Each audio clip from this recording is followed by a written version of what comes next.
오늘 우리에게 주신 하나님의 말씀 누가복음 11장 27절에서 36절의 말씀을 통해 예수님께서 우리들에게 던지시는 질문 가운데 함께 답변하는 시간 되기를 바랍니다.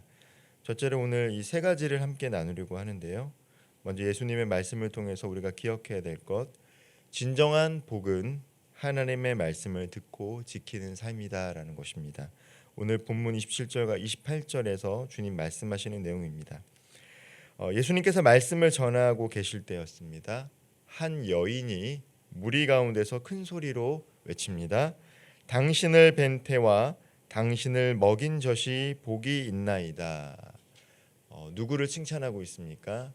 예수님을 칭찬하는 것이 아니라 바로 예수님의 어머니 마리아를 칭찬하고 있는 것입니다. 당시 유대 사회는요, 어머니를 이렇게 칭찬하고 축복함으로써 그 자녀를 높이고 축복하는 문화가 있었다라고 합니다.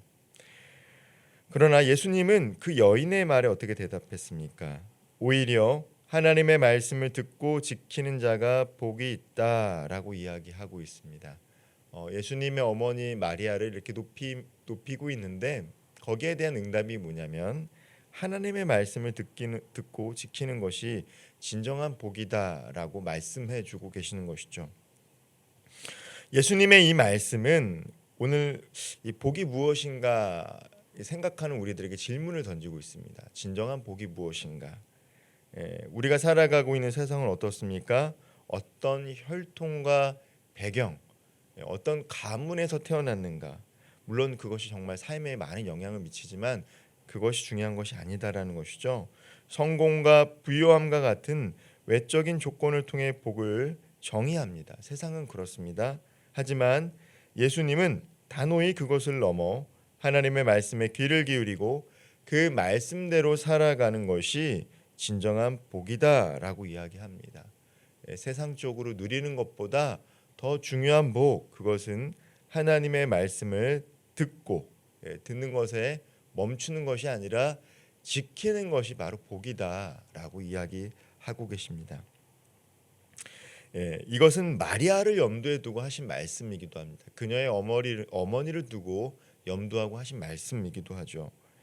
마리아가 복된 여인이 된 것은 단지 그녀가 예수님의 어머니였기 때문이 아니다라는 사실을 우리는 복음서를 통해서 익히 알고 있습니다. 물론 예수님의 어머니이기 때문에라고 생각할 수도 있지만 마리아야말로 정말로 하나님의 말씀을 듣고 지켰던 여자가 바로 마리아입니다. 천사 가브리엘의 방문을 통해 이해할 수 없는 하나님의 계획을 마리아가 들었습니다. 그때 마리아가 했던 고백이 뭐냐면 주의 여종이오니 말씀대로 이루어지리이다. 우리가 어떻습니까? 하나님의 말씀을 듣는 것도 복이지만 그 말씀을 들을 때 이해할 수 없는 것들이 있죠. 과연 그런데 마리아는 하나님의 말씀을 들었을 때에 내가 다 이해할 수 없지만 하나님의 말씀이 내 삶 가운데 이루어지기를 원하나이다라고 순종했던 여자가 바로 마리아입니다. 마리아는 예수님의 탄생부터 십자가의 죽으심 그리고 부활 이후의 강림까지 오직 말씀에 순종했던 삶을 살았던 여인입니다. 성도 여러분, 우리 삶의 진정한 복도 이와 같습니다. 하나님의 말씀을 듣고 그 말씀에 우리의 전 존재를 맡기는 삶이 그리고 순종하는 삶이 바로 복된 삶인 것입니다. 그 복이 우리 안에 깊게 자리 잡기 때문입니다. 이 새벽에 우리가 듣고 있는 하나님의 말씀은 무엇입니까? 오늘 우리에게 요구하시는 순종은 무엇입니까? 이 질문 앞에 우리의 마음을 한번 돌아볼 수 있는 시간 되기를 소망합니다. 두 번째로요. 오늘 말씀을 통해서 우리에게 던지시는 주님의 말씀, 표적을 구하는 신앙을 넘어서 참된 믿음을 회복해야 한다라는 것입니다. 그 말씀이 29절부터 32절까지 기록이 되어 있습니다. 예수님께서 말씀하실 때에 그 당시 유대 사람들을 향해서 예수님은 표적을 구하는 악한 세대다라고 이야기하고 있습니다. 헬라어로 이 세메이온이라고 하는 이 표적은 특별히 요한복음에서 많이 강조하고 있습니다. 바울은 헬라인들은 지혜를 구하나 유대인들은 표적을 구한다라고 이야기했던 것처럼 당시 히브리인들, 특별히 이 헤브라이즘 사상을 갖고 있던 사람들은 이 표적이 임하는 것을 매우 중요시 여겼습니다. 그래서 이 요한에서는 특별히 이 표적과 관련된 기사들이 많이 기록이 되어 있는데, 예수님은 표적과 기적을 요구하고 있는 그들을 향해서 악한 세대다라고 이야기합니다. 왜냐하면 표적을 보여줘도 그들이 믿지 않기 때문이죠.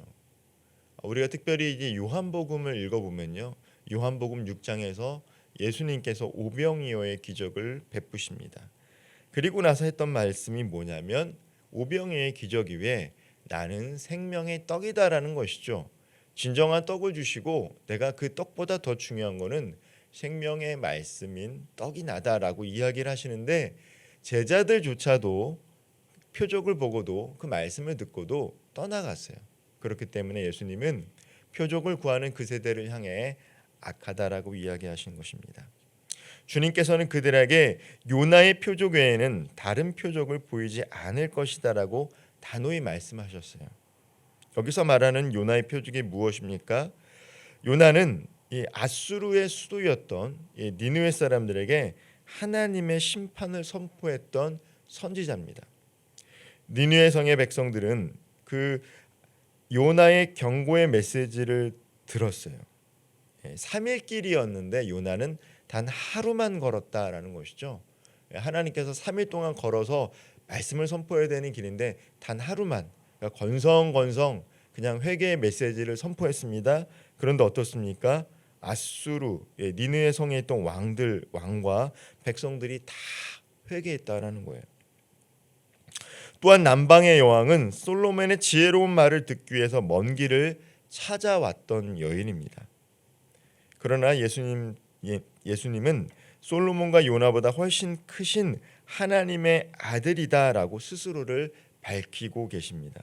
곧 예수님께서 친히 말씀하시고 기적을 행하심에도 불구하고 여전히 믿지 않고 마음을 닫고 있던 유대인들을 향해 예수님은 악한 세대를 향해 요나의 표적밖에는 볼 것이 없다라고 이야기하고 계신 것이죠.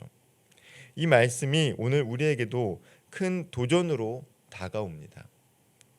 우리는 혹시 눈에 보이는 기적과 응답만을 구하고 있지는 않습니까? 우리가 기도할 때 하나님 내 삶 가운데 이런 것들을 이루어지게 하십시오. 어떻게 보면 이것이 표적이 되는 것이죠. 하나님께서 이미 우리 삶에 주신 수많은 은혜와 말씀들이 있음에도 불구하고 우리는 그 말씀보다는 우리가 우리 삶 가운데 일어날 것들을 더 기대하며 하나님께 예언하고 있지는 않습니까? 표적을 구하는 삶이 건강하지 않다는 것은 아닙니다. 그러나 표적을 구하는 삶은 결코 우리의 믿음을 견고하게 세우기가 어렵습니다. 표적을 넘어 이미 주신 말씀 앞에 회개하며 겸손히 순종하는 삶이 우리의 믿음을 견고하게 세우는 길입니다. 이 새벽 우리가 붙들어야 할 것은 눈앞의 표적이 아니라 영원히 변하지 않는 하나님의 말씀임을 기억하며 그 말씀 앞에 겸손히 순종하며 나아갈 수 있기를 소망합니다. 마지막으로요, 오늘 함께 읽은 본문을 통해 우리가 묵상해야 될 것은 우리의 영적인 눈이 밝아야 한다라는 것입니다. 33절과 36절에 기록이 되어 있는 말씀입니다. 특별히 34절에서 영적 상태를 점검하는 비유를 말씀을 통해서 이야기합니다. 내 몸에 둥뿌른 눈이라 내 눈이 성하면 온 몸이 밝을 것이요 눈이 나쁘면 내 몸도 어두우리라.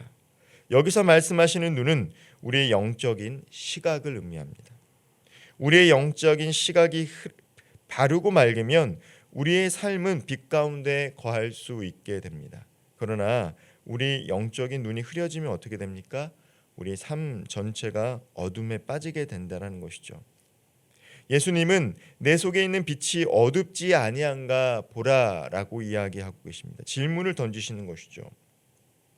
우리 내면의 빛이란 하나님의 말씀으로 밝혀진 마음일 것입니다. 그러나 우리가 말씀을 소홀히 하면 이 빛은 점점 어두워집니다. 마침내 우리 안의 어둠은 우리 삶의 전체를 지배하게 됩니다. 하나님의 말씀을 통해서 우리를 돌아보아야 되는데 그렇지 못할 때 말씀과 하나님의 영이 없을 때 우리의 육신은 어두워져서 세상의 시각으로 바라보기 시작하면 우리 삶 전체를 주관하게 된다는 것이죠. 성도 여러분, 이 새벽에 우리 안의 빛을 점검해 보기를 소망합니다. 하나님의 말씀이 우리 마음과 영혼에 밝게 비추고 있는지 묵상해 보시길 바랍니다. 말씀이 우리의 삶을 조명할 때 우리 안의 어둠은 물러가고 하나님께서 기뻐하시는 빛의 자녀로 살아가게 됩니다. 말씀을 마무리하겠습니다. 오늘 말씀을 통해 참된 복의 의미와 진정한 믿음의 길, 그리고 우리 영적 시각을 점검하는 것이 얼마나 중요한지 우리 주님께서는 당시 사람들에게 질문하셨습니다.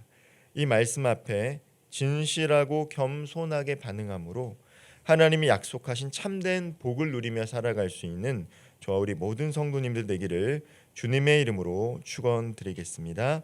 기도하겠습니다. 사랑과 은혜가 풍성하신 하나님 아버지, 오늘도 우리에게 말씀을 허락하시니 감사합니다. 말씀 앞에 순종하는 삶을 살아가게 하시고 눈에 보이는 기적만 구하는 신앙이 아니라 말씀을 단단히 붙잡고 견고한 믿음 위에 서게 인도하여 주옵소서. 우리의 영적인 눈을 밝게 하셔서 하나님께서 주시는 빛 가운데 온전히 걸어갈 수 있도록 항상 동행하여 주옵소서. 예수님의 이름으로 기도하옵나이다. 아멘.